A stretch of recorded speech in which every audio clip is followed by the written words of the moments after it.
The FDA has allowed nanoparticles into the food supply under the generally recognized as safe provision because they claim that they are no more dangerous than their larger counterparts. Titanium is generally safe, therefore nanotitanium must be safe. But they also admit that known materials can exhibit new or altered physiochemical properties at nanoscale dimensions, including unknown safety hazards that they will continue to monitor for. In other words, the human trials for consumable nanotechnology is currently happening in the public without their knowledge. Nanoparticles can be absorbed into our immune defense system and into our bloodstream. And just like the FDA admits, materials at the nanoscale can cause unknown changes in a person's biological system. Animal studies have proven that nanoparticles are changing the way our bodies absorb certain minerals, such as iron. FDA chemist Timothy Duncan wrote that nanotechnology in the food supply is being held back because the food supply industry is afraid of public backlash, and argues that nanotechnology will somehow make food healthier.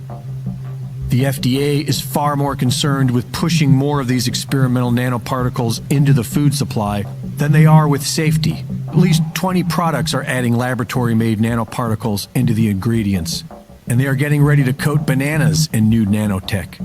But companies are not required to disclose nano-sized ingredients, so we don't know how prevalent it is. Bill Gates is also the biggest private farm owner in America. Does anyone doubt for a second that Bill Gates is allowing this dangerous nanotech the FDA is pushing for into America's food supply? In related news, 10 out of the 19 states in which Bill Gates owns farmland, along with at least another 10, have recently made it legal to dispose of human bodies into the municipal water supply, allowing human remains to be added into biosolid-sourced fertilizer. It's called alkaline hydrolysis and is referred to in pop culture as being very, very green. Spiritual leaders have strongly objected to alkaline hydrolysis because they say it is disrespectful to the human body, the vessel of a divine soul. And it's understandable why they say this.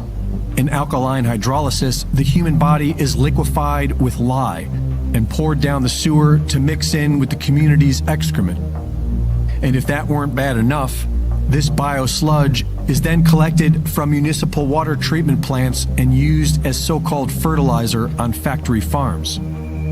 The official excuse is that it saves the government money for expensive toxic waste disposal.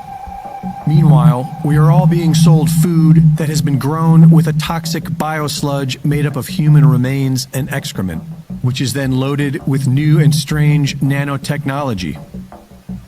Interestingly, the dystopian movie Soylent Green took place in 2022. They're making our food out of people. Next thing, they'll be breeding us like cattle for food. You gotta tell them. You gotta tell them. Promise, Tiger, I promise. I'll tell the exchange. You tell everybody. Listen to me, Hatcher.